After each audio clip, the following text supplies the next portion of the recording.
Good afternoon and thanks for joining us here on Midday Live. I am Wendy Lai. Our headlines for this afternoon. 5 suspects in the grips of Ashanti Regional Police over illegal manufacturing and sale of guns and ammunitions.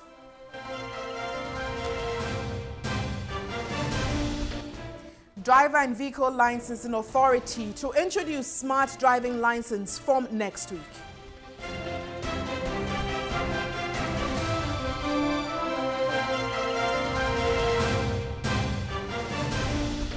And for international news this afternoon, President Donald Trump orders Department of Homeland Security to step up vetting measures after a deadly truck attack in New York killed 8 and injured dozens. We have details of these and many more shortly.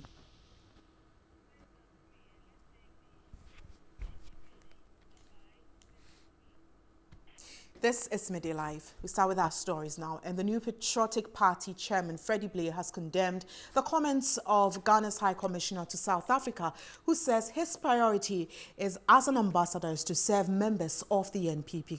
Ghana's High Commissioner to South Africa, George Boateng, speaking to TESCON members in Kumasi, says he is in South Africa primarily because of the NPP.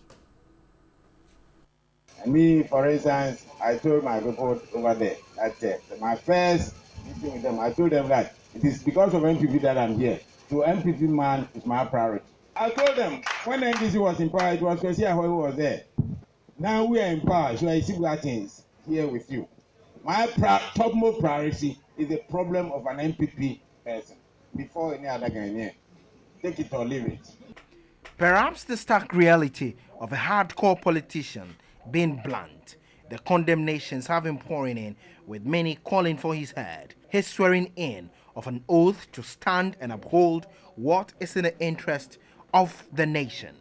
President Akufo-Addo swearing him in was apt. You have the onerous responsibility of preserving and promoting the image of a country whose reputation amongst the Committee of Nations is high. You have the responsibility to drive private sector investment into Ghana.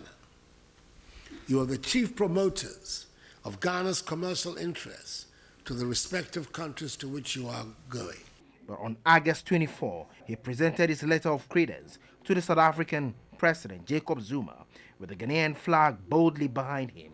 2 months on, his stance may have shut down the confidence the president reposed in him. Does the party feel embarrassed about the comments that he's made? I have not heard the comments. You are telling me, and I don't know whether you are quoting him or you are paraphrasing him. I am quoting him as a matter of fact. IEC says that he is primarily there to serve the interests of NPP. I have not heard him, and I don't believe that's what. But I haven't said so. Assuming that is what it may be, is speaking out within a context. But definitely, missions are established not to serve partisan interests. It serves the interests of this country and people of Ghana generally. The comment from Ghana's High Commissioner to South Africa, George Boateng, has been sharply criticized and condemned by a cross-section of the public. For many, this is not a comment that should come from a politician who is representing Ghana in a foreign land, who is serving the interest of the nation. Condemnable as it may be, the Flagstaff House is yet to give an official reaction to the comment that has been widely criticized. Komla Kluche, TV3 News, Accra. So we're still staying a while longer on this story, and I have been joined by Skype by the chairman of the Ghanaian community in Johannesburg, South Africa. He's in the person of Dr. Ellis Ayeyi. Hello, doctor, and thanks for your time. Hello. Now, how did yourself and others take the comments of the South African High Commissioner? As far as the comments are concerned, it's quite worrying. I hope I have said you right. It's quite worrying for the High Commissioner to make such utterances. It's unbecoming because his mandate should be wider than a section of the Ghanaian community. Now, here in Ghana, some persons are calling for his head. Is that the same situation where you are? We believe the prerogative either to get the honorable minister to step down should be with the president, and we will not push our luck to that extent. But I think a proper education of his mandate is called for if he has to continue and enjoy a good relationship with all sectors of the Ghanaian community. Well, thank you so much for your time. I have been speaking to the chairman of the Ghanaian community in Johannesburg, Dr. Ellis Ayayi. We're grateful for your time, sir. And my colleague Alfred Okanse spoke on News 360 Tuesday evening with James Victor Beho, a prominent Ghanaian lawyer and diplomat, on this very issue. I am shocked that the High Commissioner should have used such words to describe what he has to do in South Africa. Obviously, he's one of those people who, when he has a captive audience or he's talking to people from his constituency, gets carried away. And that's the only explanation I can have for this. But even then it means that he's been poorly selected. He does not have the temperament for an ambassador, and that is a shame.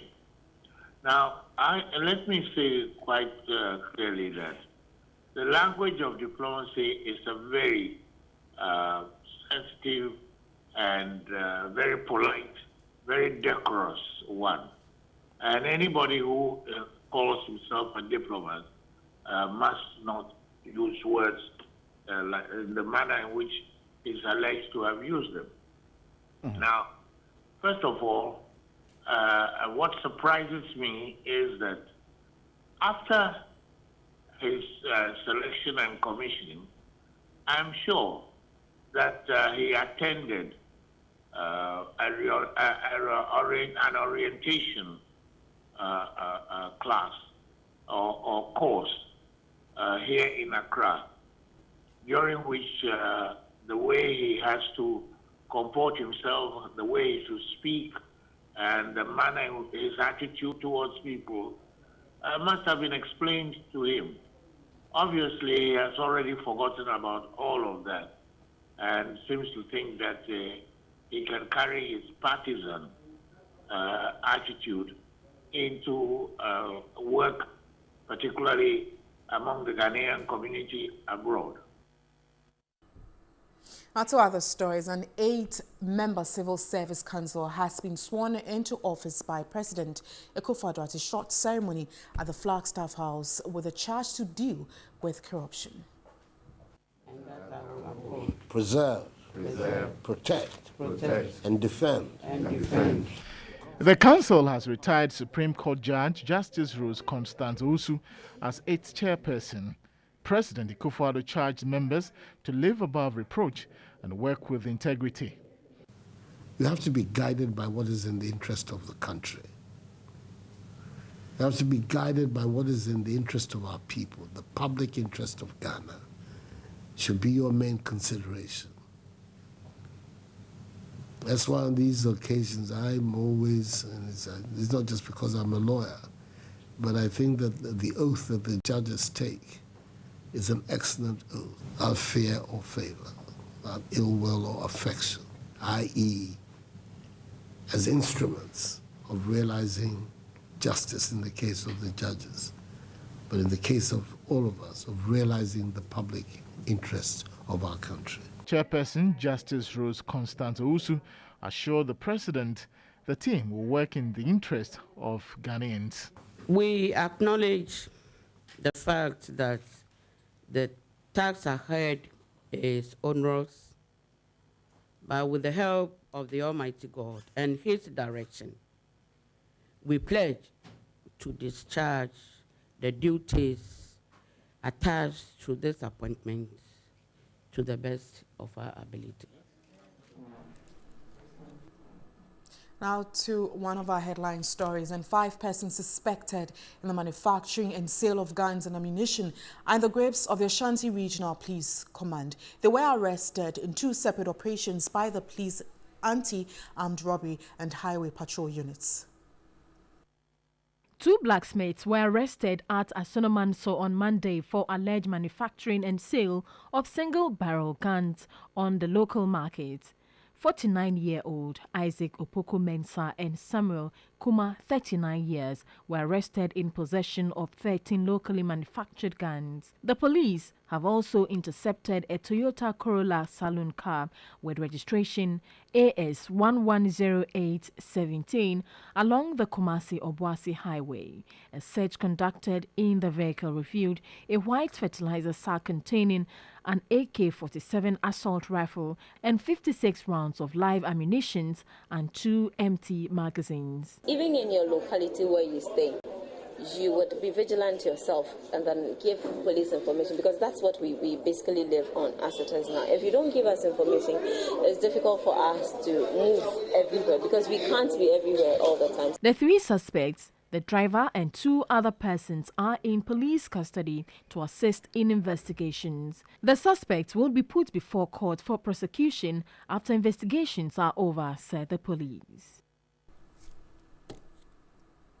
Away from that story, Member of Parliament for Asin South, Reverend John Fojo, is asking the state to absorb the cost of medical expenses incurred by victims of rape and defilement. He laments lots of rape and defilement cases go unreported owing to social cultural factors, which he says must be addressed immediately.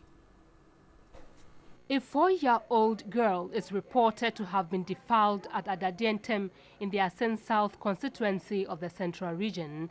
Reverend John Fojo, who is the MP for the area, regrets such cases are one too many and deserve a serious campaign to fight against it. And as a Member of Parliament for the area, it is my responsibility to take the necessary steps to ensure that we actually end this prevalence within the shortest possible time. We take cognizance of that cultural challenge, and that is why for us in Asin South, we would want to begin with those town hall meetings to heighten awareness with the very opinion leaders who are influential in society, who we believe if they also join this cause, we would be able to have our families, our friends, and our people appreciating that it is a culture that must be improved on. He called on traditional leaders, family heads and others to refrain from obstructing the course of justice for sexual violence. The legislator asked that the state takes care of medical expenses of victims of rape.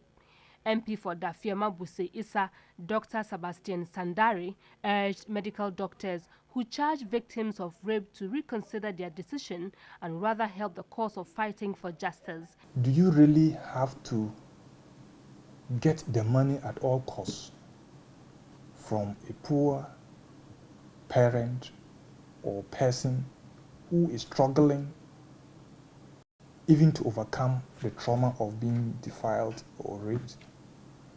And you know these people come from very poor background. It shouldn't be money first. Let's give them that treatment. Let's work on the report to facilitate justice, to ensure that this person has access to justice. He condemns the act in all uncertain terms and regrets the socio-cultural factors make it difficult fighting the menace. We must all report. Once you see it, it is not a state matter. It is not an individual. It's not a family matter. It is not a community matter. It's for the state to deal with. And we have to encourage people to be reporting these cases, especially, defilement. Statistics from the Domestic Violence and Victim Support Unit indicate 5,752 children were defiled between 2010 and 2014. The Living Standards Survey 6, published in 2014, indicates 93% of defilement cases are unreported. You're still watching Midday Live. The Interior Minister, Ambrose Derry, has tasked the police to go after all vigilante lawlessness in the country. He was interacting with personnel of the police service at Winneba in the Central Region. We are the police. We need to give examples. We can only do that if you make sure that you do your work as officers. You check all crime, including vigilante. And when the resources come, we'll be the first to acknowledge you.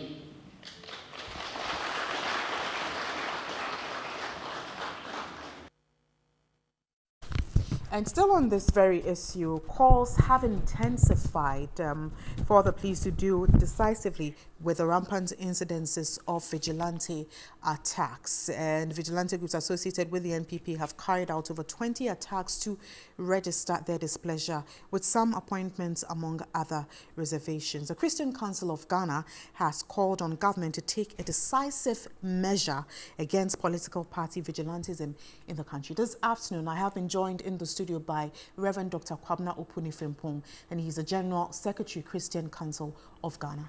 Good afternoon, Reverend. Good afternoon. And thanks for your time. Thanks for having me. Now, even before we talk about the concerns of that have come up from your end, there have been some others that have also come up regarding these vigilante groups, that the Christian Council has been very silent on these very issues. Yeah, let me say thank you for the opportunity, and also say good afternoon to your cherished viewers who've allowed us to enter into their homes, their offices. We have not changed the way we function as a council. We've been, yes, we have had change of government, but we have not changed our way of operating. We've been raising voices. We've had opportunity even to visit the president at the Flagstaff House. And among other things, one of the issues we raised was the subject you have just raised. But it's also true that depending on where an individual is listed in the media platform, it's possible somebody is not hearing what the issues we have raised, and but we haven't been so quiet on national issues. So let's zoom into vigilantism. What exactly, aside talking to the president or the presidency about this very issue, or calling for some measures to be taken, what exactly is the Christian Council doing about this matter? The Christian Council of Ghana has remained one of the institutions of calm in this country. Normally, around elections, we have such kind of public violence. Then during transition, you also have political foot soldiers who will do this. But when we are done with elections and we are done with transition, one would have expected that the president and his team will have space. Now we need good governance. The issues that must attract public discourse might be quality education, good healthcare, employment. And that is why it's very worrying that now not even people from the opposition group or the minority group, but now people from within. We've had instances of such the past years, but it's becoming very worrying because voice of wisdom had been raised, at least how many times that the president had raised a voice of wisdom to his own people. Once he was in Ashanti region with Asante Hene and many more. And it's like his own people are defying voice of wisdom. You've also touched on it. This is not new. As a country, shouldn't we have dealt with these problems a long time ago? For instance, you've mentioned that the president has indicated that the law should take its course. He's taxed the police. But do you think that the police has even done enough to deal with this problem? It's yes and no, because there's a fundamental problem we are facing with as a country. It has something to do with what they call, in fact, it's the constitutional framework, the winner takes all. Now, you come into government and it's like almost everything is at your disposal.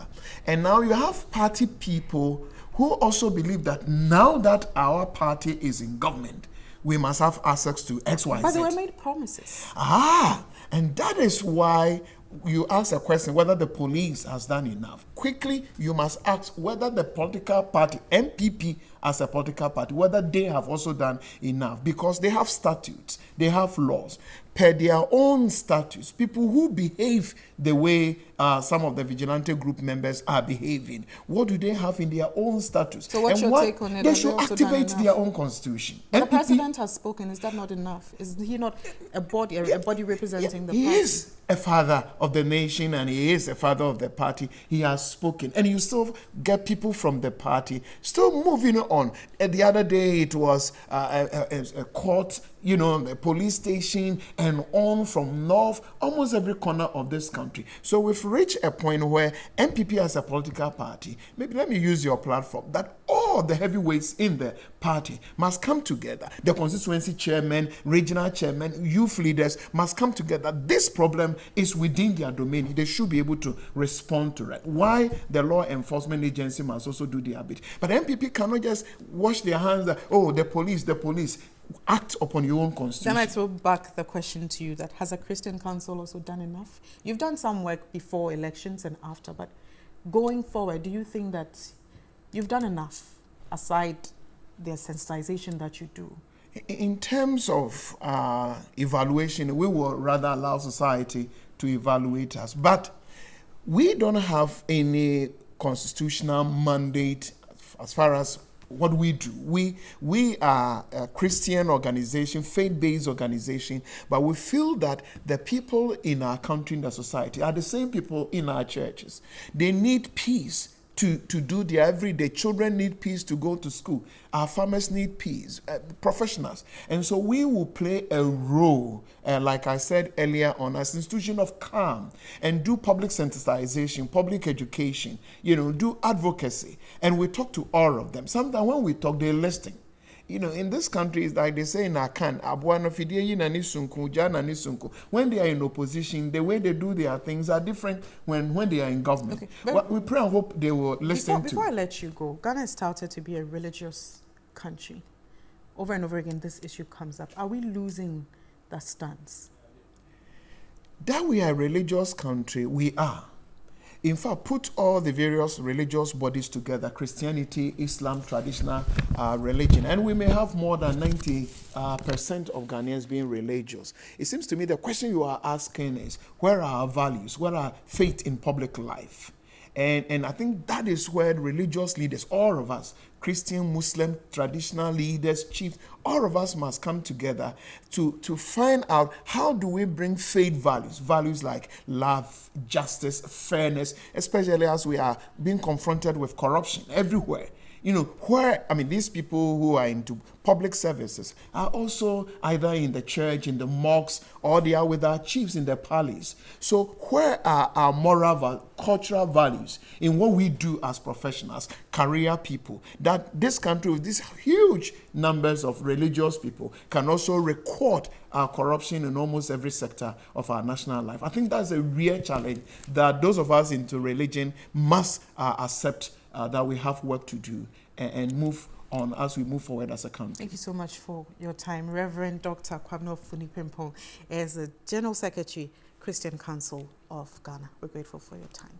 You're still watching Midday Live, and the Driver and Vehicle Licensing Authority is set to introduce smart driving license beginning next week. My colleague Solis Rose Quarte visited the DVLA office at 37 here in Accra and has some details. It's just about a week to the official launch of the smart license by the Driver and Vehicle Licensing Authority.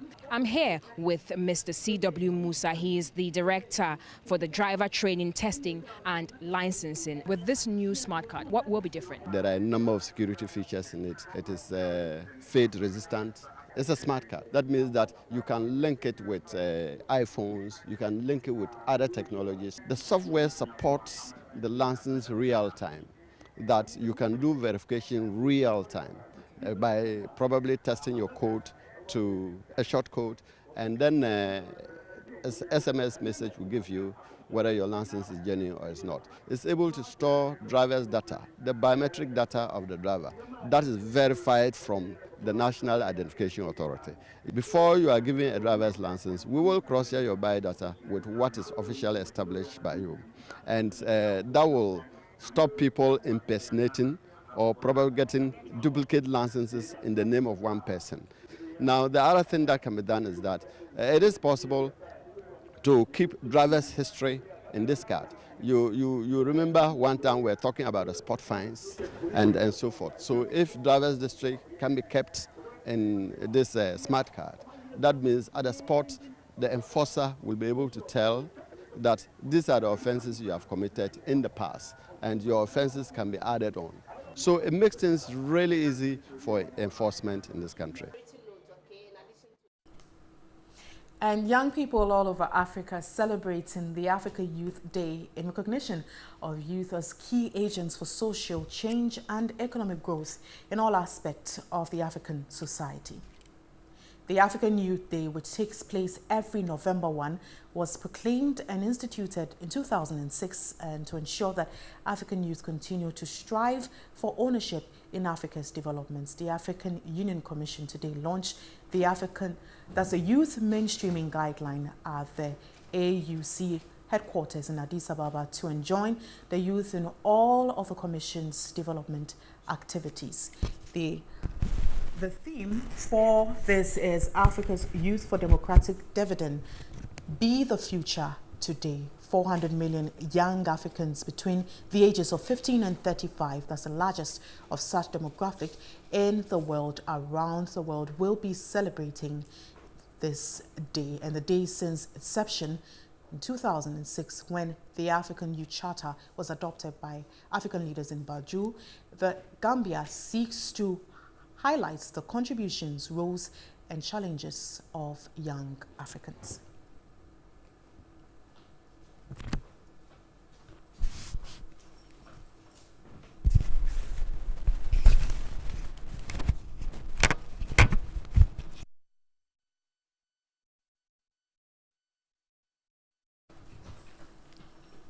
So this afternoon, I will be speaking to Paul Moussa. He's the AU Youth Volunteer Field Officer at the African Youth Commission, Addis Ababa, Ethiopia, and also the Executive Director for Youth Without Borders. He's joining me via Skype, and he is in Beijing, China.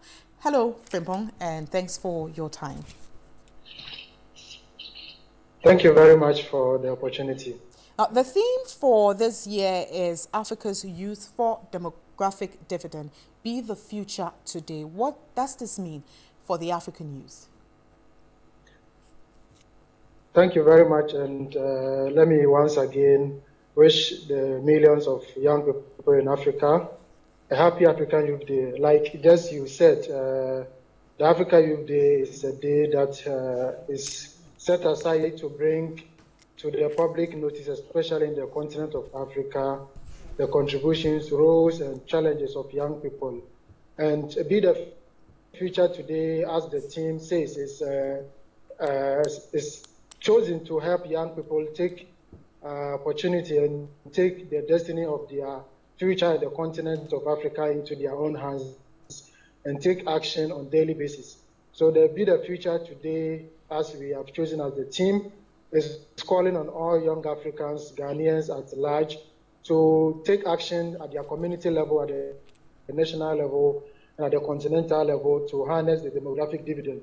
And as you said, this 2017 was a year dedicated to the investment in young people, just to harness Africa's demographic dividend, as Africa has a large population of young people who we have seen are not participating and are not taking part in the development activities of the continent.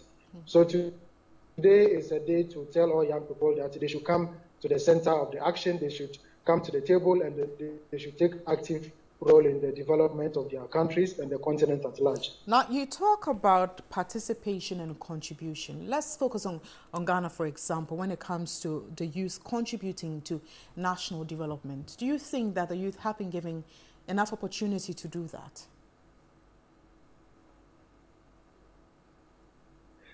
Yes, thank you very much. I think in Ghana, some progress have been made over the years, but the gap is still very huge. We saw former President Mahama appointed a lot of young people into his government, and we've seen a couple of young people, Abujinapo, the Kojo Kromes, and a few other guys who are relatively young serving in the Nana Akufo-Addo government. This is part of the process, but for us, we see that more has to be done, especially at the local level where mobilization and grassroots participation is very needed. I think the Ghana Youth Charter, since it's coming to being in 2010, has still not seen a lot of action in that regard. And activities, projects like the Ghana Youth Parliament, which was started by ex-President Mills, has not also been able to come into full force. So there's still a lot of gaps that we need to fill to enable young people to participate in the development activities. And as you said, Ghana has a population of about 9 million young people who are in this category of young people we are talking about. And this is a huge asset and a huge potential for the nation. And if we don't take care to, as the team is saying, if we don't harness this great number, this great population, it might tend to be a security threat or another direct consequences for our nation. So we need to do more to make sure that the young people are actively involved in the development activities of our national development at the local level and at the regional level and at the national level at large. So there's still a lot to be done, especially the issues of unemployment and the quality of education that is being offered to the Ghana youth. This also helps them to gain the capacity to be able to be involved, even when you appoint these people to political positions and they lack the capacity, they lack the prerequisite skills and leadership skills to participate fully, then we have not really done much about the situation. So I believe there's a lot to be done, especially at the grassroots level, before even at the top level. Thank you so much, Paul Moussa. He is AU Youth Volunteer Field Officer at the African Union Commission and then also Executive Director, Youth Without Borders. A happy African Youth Day to you and all African youth. Now, you move on to other stories, and Ghana prides itself as being the first country to sign and ratify the UN Convention on the Rights of a Child and other protocols. Yet, child abuse prevails in this regard, and the Gender Ministry, in collaboration with UNICEF, are spearheading a national consultative reviewing meeting in Accra to fill the gaps in the existing laws. The Child and Family Welfare Policy and the Justice for Children Policy were approved by Cabinet and launched in 2017 and 2016. Gaps in the laws during its implementation has necessitated a national consultation process.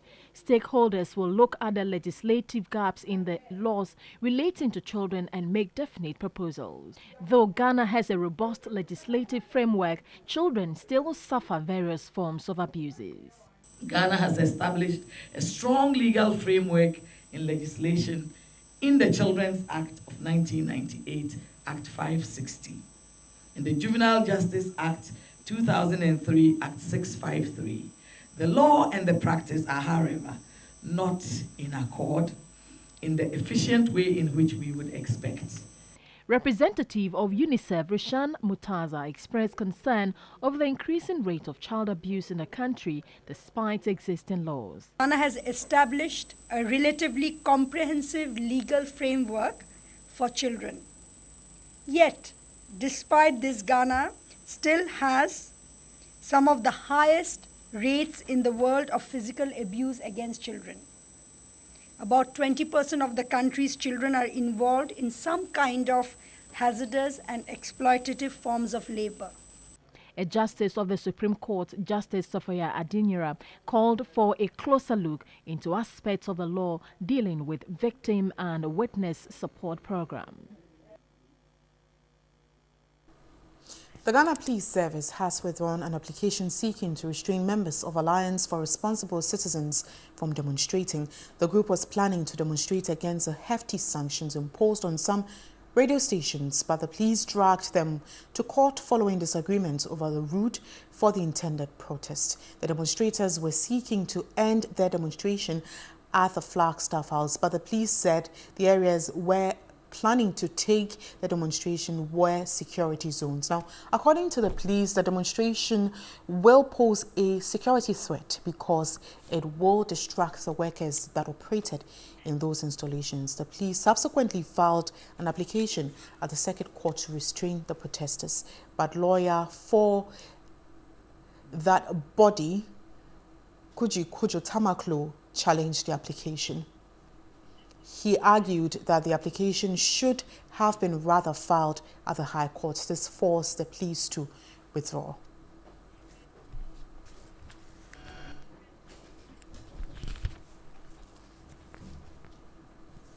We'll be back shortly with more. Do stay.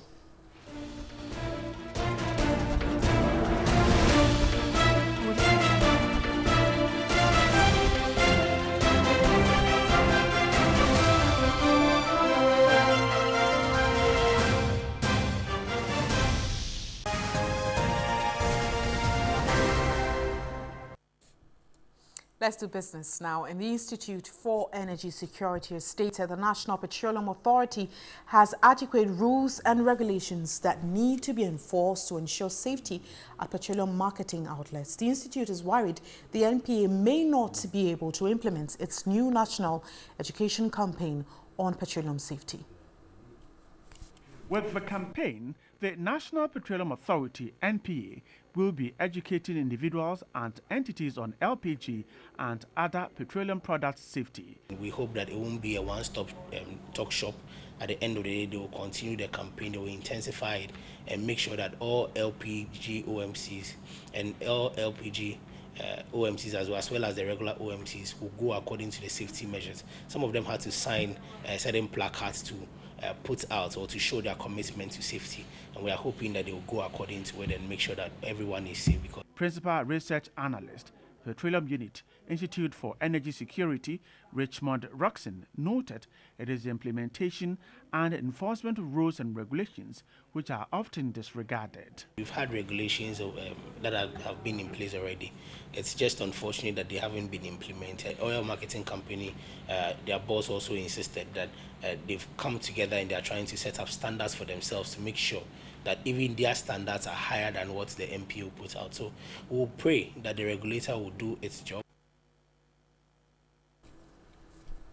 And Energy Minister Boakye Agyarko says his outfit will conduct financial analysis and take a decision which could be an abrogation of the Ameri contract. He says the previous administration did not investigate thoroughly whether or not the Ameri Group had the expertise and capacity to carry out the contract. He was responding to questions when he appeared before the Mines and Energy Committee in Accra.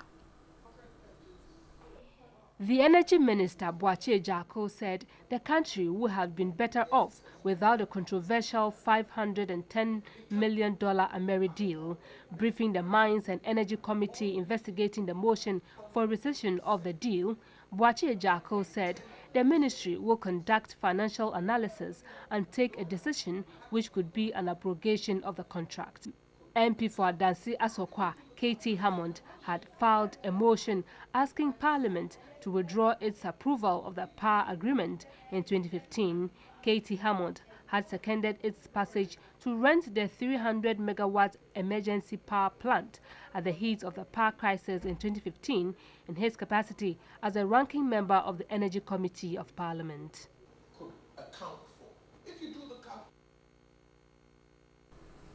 And that's all for business. We have sports next.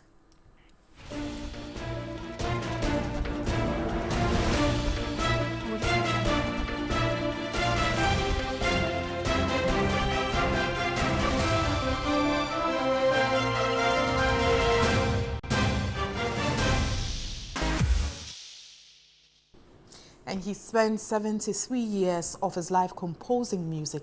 At age 96, thinking back to what exact lyrics of his first song composed in 1944 is for him as easy as 1, 2, 3. Iconic Ghanaian ethnomusicologist Professor Emeritus Kwabena Nketiah's first song was provoked by an adage, a friend in need is a friend indeed. He's been sharing the morale of the song with Ozurai.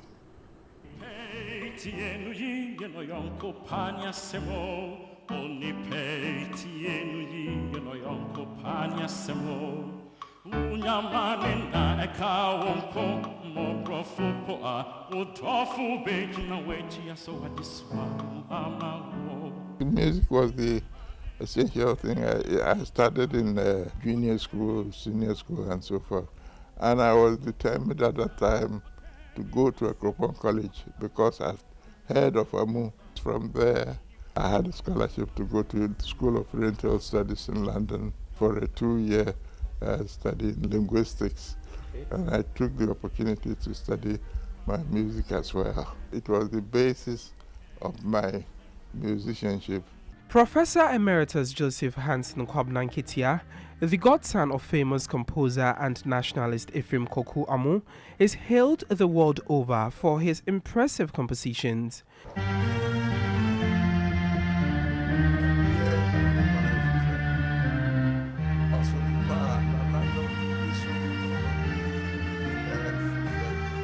Born in June 1921, the trailblazer and scholar is acclaimed for his poetic style of composition, often interwoven with moral lessons for his audience.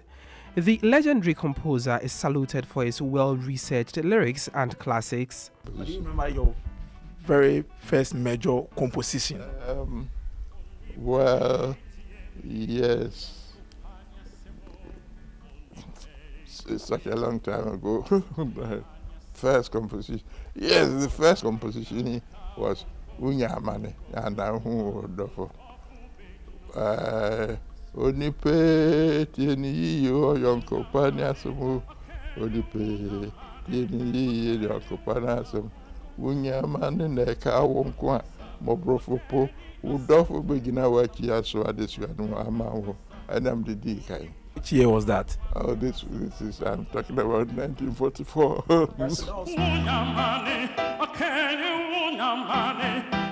We want to know the thinking that went into Unyamane, that composition. Well, Unyamane and Udofo.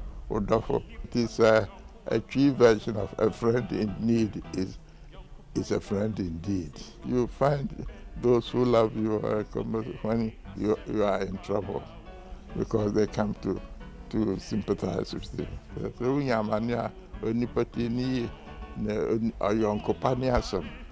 I have a good friend who will save you when you are in trouble. And I liked it because it was proverbial and it was telling us something about human nature.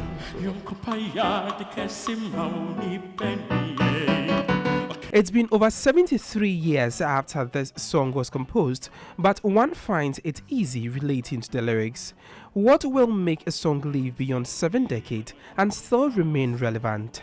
I was imitating the traditional way of composing songs that are relevant because you are talking about an incident in your life or the life of other people, what you are thinking, and so on. So that your song is not just words, but something conveying an experience that we share with other people.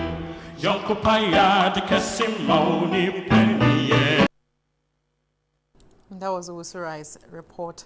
Away from that story, celebrated satirist KSM says he is disappointed in Ghana's High Commissioner to South Africa, George Boateng, for his discriminatory comments. The diplomat is reported to have said he will prioritize members of the NPP and its tertiary education wing, TESCON, in his dealings as a High Commissioner. His comments has been hugely condemned by many, with critics calling for his removal from office. Renowned talk show host KSM also finds George Boateng's utterances unfortunate. KSM said in a post on Twitter that I have great respect for the clown, Mr. George Boateng. Now, Ghana's ambassador to South Africa, his immaturity is remarkable, amazing infantile thinking, and that's KSM's tweet.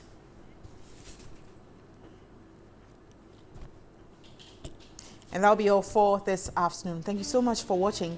My name is Wendy Lai. Do have a lovely afternoon and enjoy the rest of our programs. Good afternoon.